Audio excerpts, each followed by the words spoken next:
नमस्कार, मैं हूं आपके साथ ज्योत्सना बेदी। टीवी न्यूज के सबसे फ्रेश शो 4 का फायर में आप सभी का स्वागत है। और इस बुलेटिन में हम आपको दिन भर की तमाम बड़ी खबरें विस्तार से दिखाएंगे और साथ ही खबरों में रफ्तार भी होगी और वीडियो सबूत भी आपके सामने हम हर बड़ी खबर के रखेंगे। तो नवभारत में किस तरह से तमाम बड़ी खबरें आपके सामने रखी जाएंगी, ये भी आपको बताएंगे। आज दिन भर की बड़ी खबरें क्या रहने वाली हैं, बागेश्वर धाम की सच्चाई क्या है, हर खबर का फैक्ट चेक होगा आपके सामने। जी हाँ, नमस्कार, टाइम्स नाउ भारत देख रहे हैं आप। आपके साथ मैं हूं श्वेता भट्टाचार्य। आगे हम आपको 4 के फायर में दिखाएंगे कि किस तरीके से कहां कहां बर्फबारी हुई है और बर्फबारी की वजह से किस तरह से हालात जो है देश दुनिया में खराब चल रहे हैं, वहां की तस्वीर भी हम आपको दिखाएंगे। वीडियो सबूतों के जरिए पूरी रिपोर्ट आपके सामने होगी। नमस्कार, मैं हूं आपके साथ वर्षा शर्मा। किस तरह से अलग अलग जगहों से तस्वीरें निकलकर सामने आई हैं हादसों की जो सड़कों पर हुए हैं, क्या कुछ आज की बड़ी खबरें रही हैं, उनसे आपको रूबरू करवाएंगे। और अब खबरें विस्तार से। 50 हेडलाइंस के बाद अब आपको हम जो तस्वीर दिखाने वाले हैं उसे देखकर हर हिंदुस्तानी का सीना गर्व से चौड़ा हो जाएगा। निश्चित तौर पर तस्वीरें जम्मू कश्मीर के किश्तवाड़ से सामने आई हैं, जहां भारी बर्फबारी के बीच इंडियन आर्मी के योद्धा सरहद की चौकसी में जुटे हुए हैं।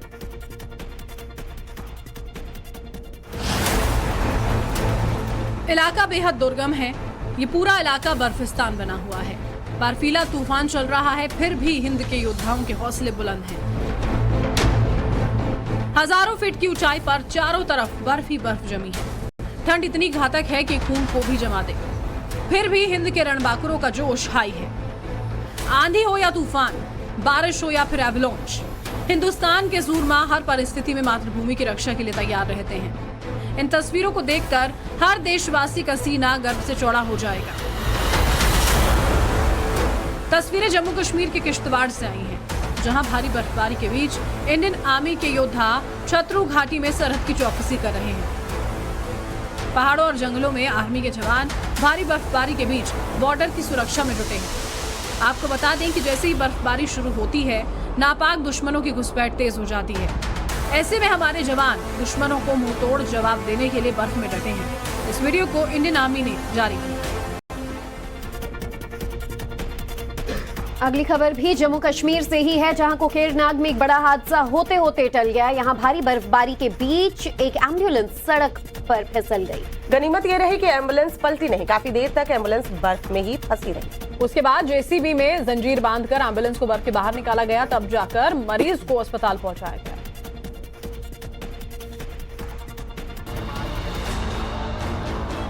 जम्मू कश्मीर के कोकरनाग में एक बड़ा हादसा होते होते टल गया।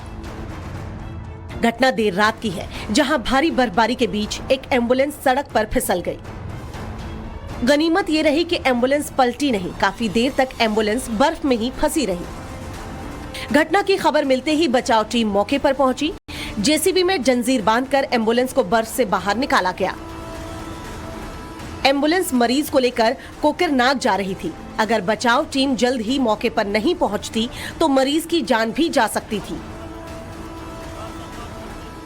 जम्मू कश्मीर के ऊंचाई वाले इलाकों में बर्फबारी का सिलसिला जारी है। उधर जम्मू कश्मीर में रामबन, बनिहाल बर्फबारी के कारण जम्मू श्रीनगर नेशनल हाईवे को बंद किया गया है।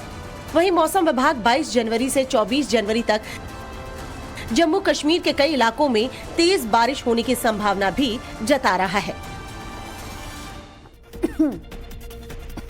खबर अमेरिका से है। अमेरिकी सुप्रीम कोर्ट के एक फैसले से महिलाओं में खुशी का माहौल देखने को मिल रहा है। महिलाएं सड़कों पर उतरकर जश्न मनाती नजर आ रही हैं। दरअसल अमेरिका के एपेक्स कोर्ट ने गर्भपात के संवैधानिक अधिकार को खत्म कर दिया है।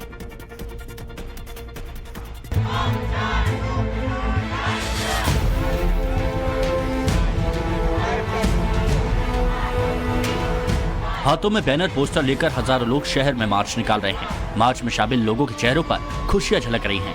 बैनर पर लिखा है मार्च फॉर लाइफ। मार्च में पुरुष से ज्यादा महिलाएं नजर आ रही हैं। पुलिस की सुरक्षा घेरे में काफिला आगे बढ़ रहा है। तस्वीर अमेरिका के वाशिंगटन डीसी की है, जहां लोगों ने गर्भपात के संवैधानिक अधिकार खत्म होने पर जश्न मनाया। अमेरिका के सुप्रीम कोर्ट ने रो बनाम वेड के फैसले को पलट दिया। और गर्भपात के संवैधानिक अधिकार खत्म कर दिए। सुप्रीम कोर्ट के ऐतिहासिक फैसले के बाद लोग खुशी से झूम उठे। वहीं मार्च फॉर लाइफ के हजारों समर्थकों ने मार्च निकालकर शीर्ष अदालत के फैसले का स्वागत किया। इससे पहले सुप्रीम कोर्ट के फैसले के खिलाफ पुनर्विचार याचिका दायर की गई थी, जिसे कोर्ट ने खारिज करते हुए गर्भपात के अधिकार संबंधी कानून को खत्म कर दिया।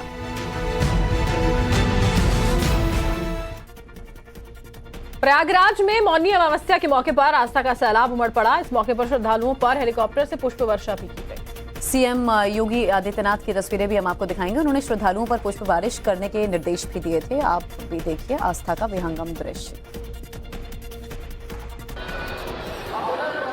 नीचे आस्था का सैलाब है और आसमान से फूलों की बारिश हो रही है। वाकई अद्भुत, अकल्पनीय, सुंदर और विहंगम नजारा है। ये अलौकिक और मनोरम दृश्य प्रयागराज का है, जहां मौनी अमावस्या के अवसर पर आस्था का सैलाब उमड़ पड़ा।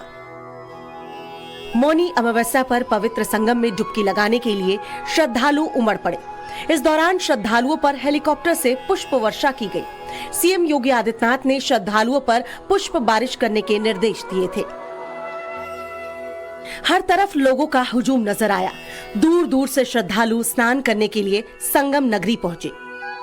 प्रयागराज में माघ मेला परिसर क्षेत्र में इतनी ज्यादा भीड़ थी कि लोगों को पैर रखने तक की जगह नहीं मिल रही थी। कड़ाके की ठंड में लोगों ने आस्था की डुबकी लगाई। मौनी अमावस्या को लेकर कई तरह की पौराणिक मान्यताएं भी हैं। कहा जाता है कि इस दिन मौन रहकर स्नान करने से मोक्ष की प्राप्ति होती है। मध्य प्रदेश के रीवा में दशकों पुराने शिव मंदिर को प्रशासन ने क्यों ढहा दिया, ये हम आपको बताएंगे। आपको बता दें, बीती रात प्रशासन की टीम जेसीबी लेकर आधी रात मंदिर को गिराने के लिए यहां पहुंच गई। लेकिन किस तरीके से लोगों ने सड़क को जाम कर दिया, वो तस्वीरें हम आपको दिखाएंगे और लोग यहां सड़कों पर ही विरोध करने लगे। उधर प्रशासन का यह कहना है कि मंदिर के जीर्णोद्धार के लिए उसका ढांचा तोड़ा जा रहा है, ताकि दोबारा से निर्माण करवाकर भव्य स्वरूप से दिया जा सके। मध्य प्रदेश के रीवा में प्राचीन शिव मंदिर को गिराने की कोशिश। आधी रात में मंदिर पर चली जेसीबी। बीती रात करीब 11 बजे प्राचीन शिव मंदिर को जेसीबी चलाकर गिराया जा रहा था। मंदिर को गिराने की खबर पूरे शहर में आग की तरह फैल गई। खबर मिलते ही हिंदू संगठनों के लोग मौके पर पहुंच गए और मंदिर गिराए जाने का विरोध करने लगे।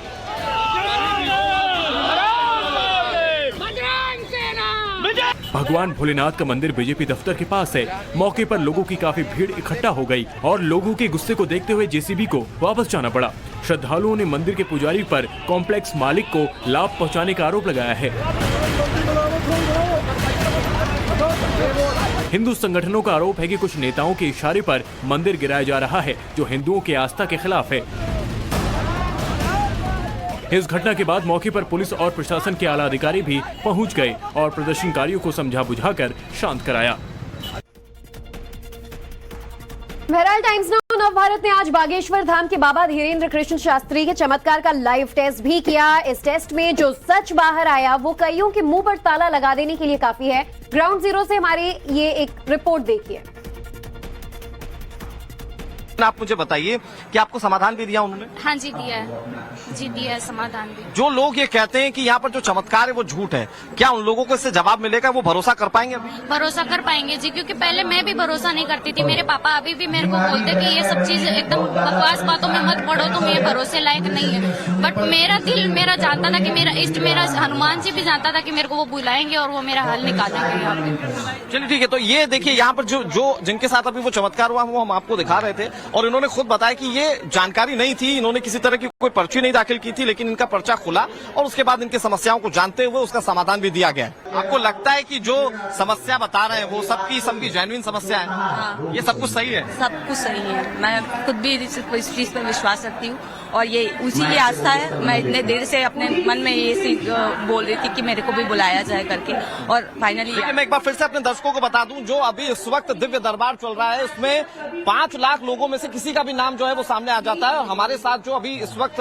शख्स मौजूद है, इनको अभी बुलाया गया है। आप मुझे बताइए कि आपका नाम अचानक से आ गया? जी, मेरा नाम लिया नहीं गया, लेकिन मैं बहुत देर से बोल रही थी कि आए मेरा नाम। और देखिए ये प्रक्रिया है, ये अभी आगे जाएंगे और यहाँ पर जो पंडित धीरेन्द्र शास्त्री उनके सामने उनका पर्चा खुलेगा, इनकी क्या समस्या है वो खुद बताएंगे और उसके बाद उसका समाधान भी बताया जाएगा। हनुमान चालीसा का पाठ जो है वो किया जा रहा है। कई ऐसे लोग हैं इस पंडाल में जो कि इसी नेगेटिव एनर्जी से इस वक्त ऐसा लगता है कि पीड़ित है और उसके बाद उनका इलाज जो है वो किया जा रहा है। कहा जाता है डॉक्टर बाबा, बागेश्वर धाम को डॉक्टर बाबा के नाम से कहा जाता है। तो हो सकता है कि ये जो भूत बाधा या फिर जिसको प्रेत बाधा कही जा रही है, इसका निवारण भी यहाँ पर किया जाए। कई संख्या में लोग यहाँ पर मौजूद हैं और हम आपको तस्वीरें दिखाने की कोशिश कर रहे हैं। यहाँ पर ये चीजें ठीक होंगी तो जाहिर तौर पर जो आरोप लग रहे थे कि ये पाखंड है या फिर अंधविश्वास है, इसके भी जवाब मिलने की पूरी उम्मीद की जा रही है। इसके बाद और किस तरह से आगे इलाज किया जाता है, क्योंकि अब तक दिव्य दरबार में ये देखने को मिला कि कई सारे लोग थे जो अपनी समस्याओं को लेकर पहुंचे और उन समस्याओं का निवारण उनका किया गया। लेकिन अब इस समस्या का निवारण कैसे किया जाता है? भीड़ में से किसी को भी रैंडमली उठा सकते हैं और उनकी समस्याओं के बारे में समाधान बता सकते हैं। आज उनके इस चमत्कार का live demo times now Navbharat आपको दिखाने जा रहा है। देखिए इस वक्त वो दिव्य दरबार चल रहा है। जो दिव्य दरबार लोगों के बीच में काफी प्रतिष्ठित है, काफी प्रख्यात है। आप देखिए वहां पर कुछ लोग फरियाद के तौर पर बैठे हुए हैं, लेकिन बड़ी बात यह है कि यहाँ पर कोई फरियादी नहीं है। यहाँ पर जितने लोग हैं वो खुद बुलाए जाते हैं। कहा जाता है कि पंडित धीरेन्द्र शास्त्री आत्मज्ञान से उन्हें बुलाते हैं, जिनकी पर्ची खुलती है वो जाते हैं और पर्ची वाले बाबा उनके समस्याओं का समाधान देते हैं। इस वक्त जो आप सीधी तस्वीरें देख रहे हैं, ये तस्वीरें दरअसल उस फरियादी की है जो अपने बच्चे के साथ वहां पर गया हुआ था। इन्होंने किसी भी तरीके से कोई भी अर्जी नहीं दाखिल की थी और अर्जी ना दाखिल करने के बाद देखिए वो कैसे अपनी समस्याओं का समाधान लेकर आ रहे हैं। एक पर्ची उनके पास मौजूद है। तो देखिए इस वक्त तस्वीरों में जो आप देख रहे हैं, चमत्कारों के बीच में महाराज जी ने जो बातें कही वो ये कि जो नकारात्मक ऊर्जा है उसका भी विकार किया जाएगा। और ये जो तस्वीरें आप देख रहे हैं, यहाँ पर आप देखिए कई लोग जो है वो इस तरह से जिन पर ये नेगेटिव एनर्जी जो है वो हावी होती हुई नजर आ रही है और उसके बाद इनका भी इलाज किए जाने की बात कही जा रही है। मैं आपको तस्वीरें दिखा रही हूँ। देखिए तस्वीरों के माध्यम से आप देख पाएंगे कैसे यहाँ पर एक मजमा सा लग गया है। लेकिन इन सब चीजों के बीच में सवाल ये है कि क्या जो नेगेटिव एनर्जी है इनको भी ठीक करने की कुव्वत महाराज जी रखते हैं। हम आपको तस्वीरों के माध्यम से दिखाने की कोशिश करेंगे। तस्वीरें लगातार आपके सामने इस वक्त टीवी स्क्रीन पर, जिसमें आप देख रहे होंगे कि कैसे जो नेगेटिव एनर्जी से पीड़ित लोग हैं उन्हें ले जाने की कोशिश की जा रही है और उन्हें वहां लेकर जाया जाएगा जहां पर इस वक्त पंडित धीरेन्द्र शास्त्री मौजूद है और वहां पर इनका भी निवारण किया जाएगा। देखिए यहाँ पर कहा जाता है कि जो चमत्कार है वो होते हैं और चमत्कार होते हुए साफ तौर पर देखे जा सकते हैं। ये एक और तस्वीर हम आपको दिखाने की कोशिश करेंगे, जिन तस्वीरों में आप देख पाएंगे कि कैसे यहाँ पर लोगों की जो नेगेटिव एनर्जीज है जिसको लेकर दावा किया जाता था कि ठीक किया जाता है, वो यहाँ पर होता हुआ नजर आ रहा है और इसे एक बार फिर से ठीक करने की कोशिश की जाएगी। मैं एक बार कहूंगा, देखिए पंडित धीरेन्द्र शास्त्री की तस्वीरें हम आपको दिखाते हैं। देखिए एक तरफ तो जहां कौतूहल है हमारे दाहिने तरफ पर, दूसरी तरफ यहाँ पर हनुमान चालीसा का पाठ वो कर रहे हैं। देखिए हमें नहीं पता है कि हम किसे उठा के लाएंगे और हम बाबा ने हमें बताया भी नहीं है, आचार्य धीरेन्द्र शास्त्री ने हमें नहीं बताया था। तो अब जो है देखिए हम जा रहे हैं और यहाँ से किसी भी रैंडम व्यक्ति को हम चुनने की कोशिश करेंगे यहाँ से। और देखिए हम कोशिश करते हैं उन महिला को बुला दें, उन महिला।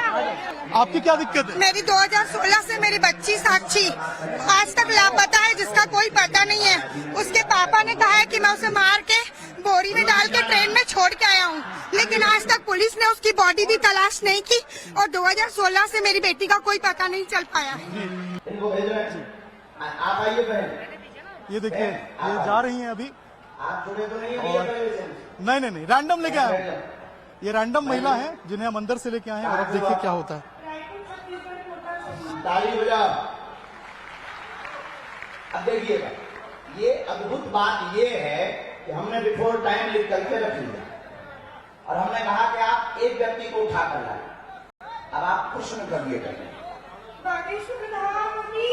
आप यहीं खड़े रहिए, प्रश्न करिए, जाना नहीं है नीचे। मेरी बच्ची 2016 साक्षी भतीजा, जो कि उसके पापा ने बताया कि मैंने उसे मार के बोरी में डाल के ट्रेन में छोड़ दिया था, लेकिन आज तक उसकी बॉडी नहीं मिल पाई है। एक बच्चा पानी से खाई गया, उससे तलाक होने का 2 बच्चे में पार्टी करती हूँ। आप यहाँ रहती हैं, आप पढ़ाई लिखाई क्या है आपकी? हमारे पास पत्रकार महोदय 2 नंबर तक के वहीं खड़े। जी। 2 नंबर तक के पर्चे हैं, 1 नंबर 2 नंबर जी। इन्होंने जो प्रश्न बोला आपके ही आधार पर इन्हें लेकर के आप आए हो। अब आप ही बताइए इनके लिए कौन से नंबर का पर्चा खोलें, जिस नंबर का खुलवाओगे उसी में इनका प्रश्न मिलेगा।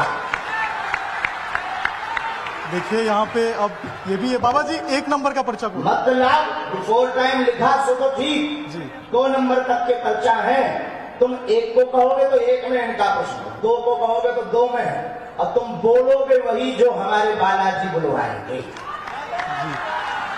लगाओ अपनी बुद्धि उत्तर, लगाओ अपना दिमाग और अपनी न्यूज। कौन सी न्यूज है? Times now Bharat. Times now Bharat. लगाओ अपना विवेक, और आपके लिए ये अद्भुतता का विषय है कि ऐसा कैसे। जी बिल्कुल, ये अद्भुतता है। और आप बताओ, आप तो सीधा नंबर बताओ। आचार्य जी 1 नंबर खोल दीजिए। 1 नंबर। 2 नंबर खुलवा। नहीं 1 नंबर। 2 नंबर खुलवा। नहीं 1 ही नंबर खोल। हमारी नाक बच गई। चलिए 2 नंबर खोल दीजिए। नहीं चलिए 1 नंबर खोल दीजिए। फाइनल। फाइनल लॉक कीजिए। 2 तो नहीं? नहीं 2 नहीं। 2 करवा लो। नहीं अब नहीं 1 ही। फाइनल। और देखिए ये 1 नंबर खुल रहा है। ये कितने नंबर? 1 नंबर। थोड़ा जूम करवा सकता हूँ कैमरे पे? ये कैमरे पे जरा जूम कीजिए और दिखाइए कि जो 1 नंबर मैंने बोला था महाराज जी को, ये वही 1 नंबर है। और देखते हैं अब इसमें क्या निकलता है। नजदीक आई, माइक नजदीक रखिए। देखिए इनका माइक चालू नहीं है क्या? है? आपने यहाँ किसी को बताया?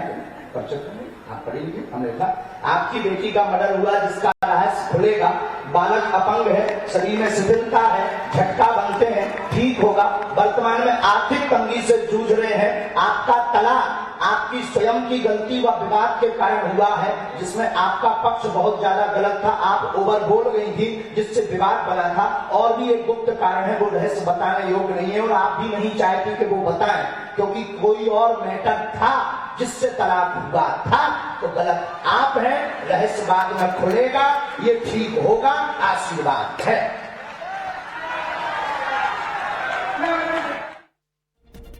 चलिए बढ़ते अगली खबर की ओर। असम से खबर है। असम के गुवाहाटी में बजरंग दल के कार्यकर्ताओं ने फिल्म पठान का जोरदार विरोध किया है। बजरंग दल के सैकड़ों कार्यकर्ता सड़क पर उतरे और फिल्म के खिलाफ नारेबाजी करने लगे।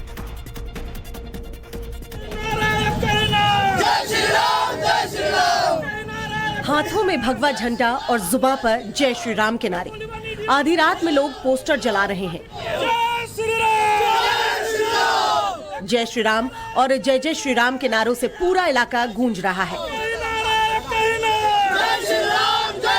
तस्वीरें असम के गुवाहाटी की हैं, जहां बजरंग दल के कार्यकर्ताओं ने गुवाहाटी में पठान फिल्म का विरोध किया। बीती रात बजरंग दल के सैकड़ों कार्यकर्ता सड़क पर उतर आए और पठान फिल्म का जमकर विरोध करने लगे।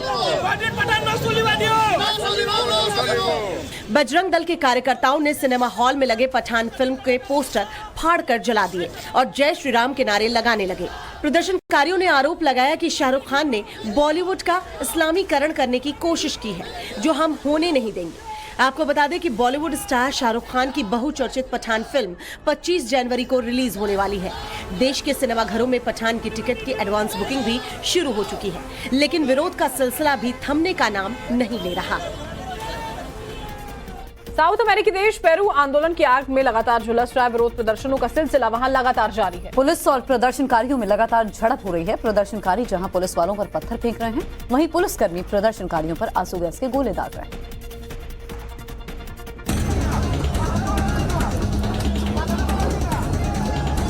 साउथ अमेरिका देश पेरू आंदोलन की आग में झुलस रहा है। विरोध प्रदर्शन का सिलसिला लगातार जारी है। सड़क पर हिंसा और संग्राम की तस्वीर पेरू की राजधानी लीमा की है। पूर्व राष्ट्रपति पेड्रो कैस्टेलो को हटाने के बाद शुरू हुए विरोध प्रदर्शन की आग भड़क गई है। पुलिस और प्रदर्शनकारियों में झड़प चल रही है। एक और जहां प्रदर्शनकारी पुलिस वालों पर पत्थर फेंक रहे हैं, तो वहीं पुलिसकर्मी प्रदर्शनकारियों पर आंसू गैस के गोले दाग रहे हैं। उग्र प्रदर्शनकारी हिंसा पर उतारू हैं। कई जगहों पर प्रदर्शनकारियों ने पुलिस पर पेट्रोल बम से हमला किया। लीमा शहर में हर तरफ अराजकता, अशांति और हिंसा का माहौल है। पुलिस और प्रदर्शनकारियों में जंग छिड़ी है। बेकाबू भीड़ सुरक्षा कर्मियों पर लाठी डंडे और पत्थर बरसा रही है।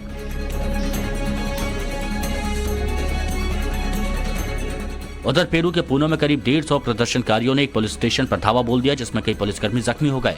पेरू आंदोलन में अब तक करीब 60 लोगों की मौत हो चुकी है।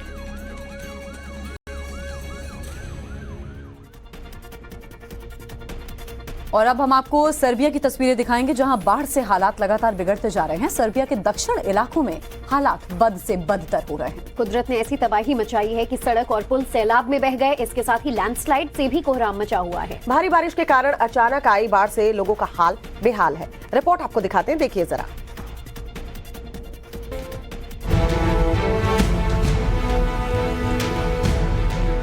सर्बिया में बाढ़ से हालात लगातार बिगड़ते जा रहे हैं। सर्बिया के दक्षिण इलाके में हालात बद से बदतर हैं। मूसलाधार बारिश से सर्बिया में तमाम नदियां खतरे के निशान से ऊपर बह रही हैं। बाढ़ ने बड़े इलाके को अपनी चपेट में ले लिया है। लाखों लोग बाढ़ की चपेट में आ गए हैं। सर्बिया में रास्का नदी ने भारी तबाही मचाई है। रास्का नदी का पानी कई गाँव में फैल चुका है। वहीं रास्का नदी में बहने से 2 लोगों की मौत भी हो गई। घरों में बाढ़ का पानी भरने से लोग त्राहिमाम कर रहे हैं। जगह जगह लैंडस्लाइड से लोगों की जिंदगी मुसीबत में पड़ गई है।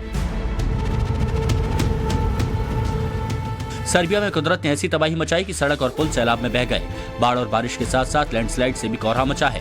सर्बिया के पड़ोसी देश कोसोवा में भी बाढ़ और बारिश का कहर है। इबार नदी का पानी कई इलाकों को चपेट में ले चुका है।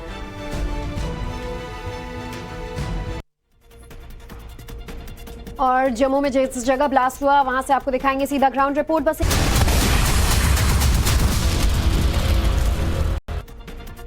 रेसलिंग फेडरेशन ने खेल मंत्रालय को जवाब सौंप दिया है। यौन शोषण के आरोप निराधार हैं, ये WFI की तरफ से कहा गया। WFI को किसी तरह की शिकायत नहीं मिली है। WFI की यौन उत्पीड़न कमेटी को शिकायत नहीं मिली। ये तमाम बातें जो है वो कही गई है। WFI अध्यक्ष कोच पर झूठे आरोप जो है वो लगाए गए, ये भी कहा गया। पहलवानों का धरना, प्रेस कॉन्फ्रेंस जो है देखिए वो एक बड़ी साजिश है। ये रेसलिंग फेडरेशन की ओर से कहा गया है। ये कहा गया कि रेसलिंग फेडरेशन के अध्यक्ष कोच जो हैं उन पर सरासर जो आरोप लगाए गए वो निराधार हैं। आपको बता दें, यौन उत्पीड़न कमेटी को किसी तरह की शिकायत यहां पर सौंपी नहीं गई, ये बात कही गई।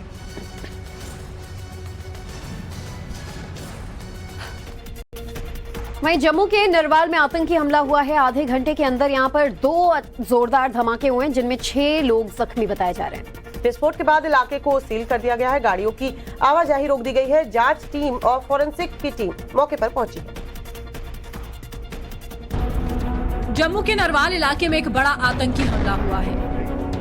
आतंकी हमले की यह घटना आज सुबह की है, जहां एक के बाद एक 2 शक्तिशाली धमाके हुए। इस धमाके में 6 लोग जख्मी हुए हैं। चश्मदीदों के मुताबिक आधे घंटे के दरमियान 2 हाई इंटेंसिटी ब्लास्ट हुए।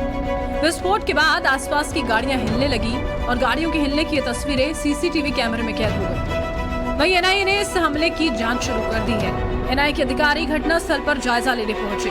फोरेंसिक टीम भी सबूत एकत्रित करने में जुटे हैं। सूत्रों के हवाले से खबर आई कि पहले ब्लास्ट के लिए महिंद्रा बोलेरो, जबकि दूसरी के लिए शेवरोले क्रूज का इस्तेमाल किया गया। विस्फोट के बाद पूरे इलाके को सील कर दिया गया है। वाहनों की आवाजाही रोक दी गई है। वहीं आसपास की सीसीटीवी को खंगाला जा रहा है। इस हमले के पीछे किसका हाथ है, इसकी जिम्मेदारी अभी तक किसी ने नहीं ली है। आपको बता दें कि 26 जनवरी के मद्देनजर घाटी में आतंकी हमले की आशंका बढ़ गई है, जिसके चलते सुरक्षा बल पहले से ही अलर्ट हैं। और देखिए, जहां पर आतंकी हमला हुआ वहां से नवभारत संवाददाता प्रदीप दत्ता की आपको एक ग्राउंड रिपोर्ट दिखाते हैं।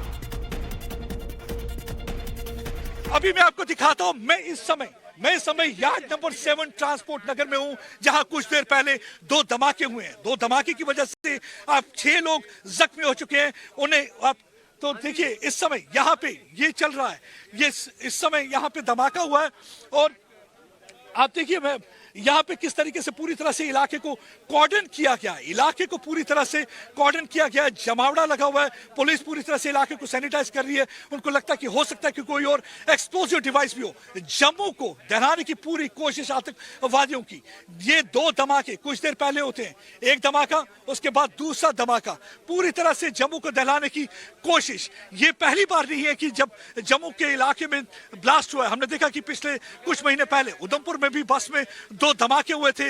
अब यहाँ पे बस स्टैंड में, और 1 जनवरी को डांगरी में किलिंग होती है, जिसमें परिवार हिंदू फैमिलीज को टारगेट किया जाता है। 7 लोग मारे जाते हैं। दूसरे दिन धमाका होता है, उसमें 2 बच्चे मारे जाते हैं। और आज यहाँ पे ट्रांसपोर्ट, यहाँ पे आप right now you can see there are lot many vehicles here at any given point of time. The vehicles are parked there. So there are several vehicles parked here At any given point of time, the area is bustling with activity. There are mechanics, there are drivers, there are other shopkeepers also. That's one of the reasons the terrorists seem to have chosen this area. They have chosen this area because they knew that the large number of people will be present. If the explosion will take place, that will inflict maximum casualty. So their idea was to inflict maximum casualty. That's why they chose Transport Nagar area. I was talking to the eyewitness. They said that initially they heard one explosion, and after that there was another explosion that shook entire area, and that led to panic among the people. Let me talk to some of them. आप यही थे उस समय? ये जरा बताइए क्या हुआ था उस समय? सर एक ब्लास्ट हुआ पहले, वो गाड़ी एक आई थी रिपेयर के लिए, पहला ब्लास्ट तो उसमें हुआ है। वहाँ पे 5 से 6 आदमी इंजर्ड हुए हैं, एक की हालत क्रिटिकल थी बहुत ज़्यादा, तो उनको शिफ्ट किया गया मेडिकल। और अब खबर बिहार से। बिहार के कैमूर में 2 लेडी कांस्टेबल ने सड़क पार कर रहे बुजुर्ग टीचर की बेरहमी से पिटाई कर दी। बुजुर्ग टीचर बार बार पूछ रहे थे कि मेरी गलती क्या है, मैं तो साइकिल से सड़क पार कर रहा था, लेकिन महिला पुलिसकर्मियों ने उनकी एक न सुनी। हैरान और शर्मनाक करने वाली तस्वीर। एक बुजुर्ग शख्स पर 2 महिला पुलिसकर्मी डंडे बरसा रही है। बुजुर्ग शख्स अपने आप को बचाने की कोशिश करते हैं, लेकिन ये 2 महिला पुलिसकर्मी तो डंडों की बारिश कर देती हैं। ऐसा लग रहा है कि दोनों महिला पुलिसकर्मी पर कोई भूत सवार हो। सरेआम सड़क पर बुजुर्ग की बेरहमी से पिटाई की जा रही है। ये नीतीश बाबू के पुलिसकर्मी हैं। घटना बिहार के कैमूर की है, जहां महिला पुलिसकर्मियों ने बुजुर्ग की पिटाई की। देखिए कैसे ये पुलिसकर्मी एक बुजुर्ग को डंडे से बेरहमी से पीट रही हैं। बताया जा रहा है कि बुजुर्ग स्कूल में टीचर है। उनका कसूर बस इतना था कि वो स्कूल जाते वक्त साइकिल से गिर गए थे। बुजुर्ग को उठाने में थोड़ी देर हो गई। ऐसे में इन दोनों पुलिसकर्मियों को गुस्सा आ गया और वो बुजुर्ग को पीटने लगी। होना तो ये चाहिए था कि मौके पर मौजूद दोनों बुजुर्ग को सहारा देकर उठाती, लेकिन ये दोनों तो लाठियां भांजने लगी। महिला पुलिसकर्मियों की हरकत का वीडियो सोशल मीडिया पर वायरल हो रहा है। खबर पटना से है, जहां एक बेलगाम पिकअप वैन ने पहले तो एक बाइक को टक्कर मारी और फिर साइकिल सवार और ऑटो को भी कुचल दिया। मौके पर मौजूद लोगों ने पिकअप वाहन को पकड़ने की कोशिश की, लेकिन वो वहां से फरार हो गया। पूरी वारदात सीसीटीवी में कैद हुई है। बेहद खौफनाक और रोंगटे खड़े करने वाली वारदात। पिकअप वैन के सामने जो भी था उसे उड़ा दिया। इस वीडियो को जिसने भी देखा उसका दिल दहल गया।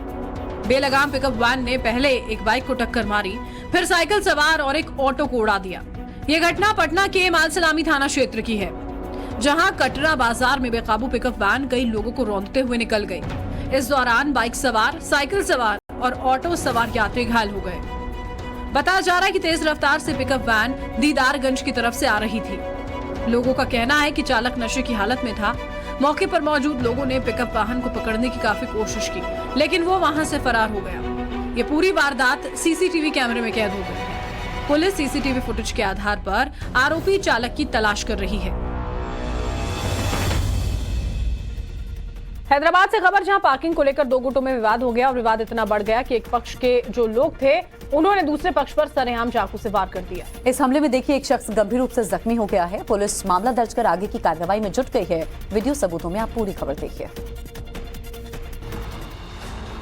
लोगों की भारी भीड़ है, मौके पर पुलिस वाले भी मौजूद हैं। फिर मारपीट और हंगामा हो रहा है। तस्वीरें हैदराबाद के बरकास इलाके की है, जहां गैंगवार और जमकर चाकूबाजी हुई। बताया जा रहा है कि पार्किंग को लेकर 2 गिरोह में विवाद हो गया। विवाद इतना बढ़ गया कि दोनों ओर से हिंसा करने पर लोग उतारू हो गए। दोनों गुटों के बीच सरेआम सड़क पर चाकूबाजी होने लगी। दोनों गुटों के लोग एक दूसरे पर ताबड़तोड़ चाकुओं से हमला करने लगे, जिसमें एक शख्स गंभीर रूप से घायल हो गया। घायल शख्स का नाम सुलेमान बाओम बताया जा रहा है, जो बरकस में पीली दरगाह के पास अपना कार्यालय चलाता है। हैरान करने वाली बात तो ये है कि मौके पर पुलिस पेट्रोलिंग वैन भी मौजूद थी, फिर भी बदमाशों के बीच चाकूबाजी चलती रही। इस वारदात के पीछे पुरानी रंजिश बताई जा रही है। पुलिस इस घटना की जांच करने में जुटी है।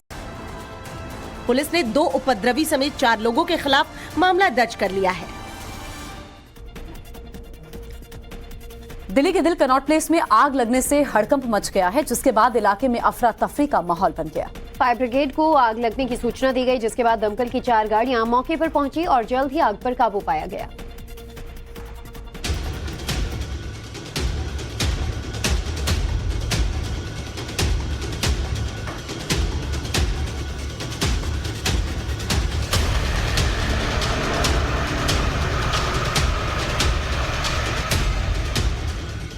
दिल्ली के दिल कनॉट प्लेस में आग लगने से हड़कंप मच गया।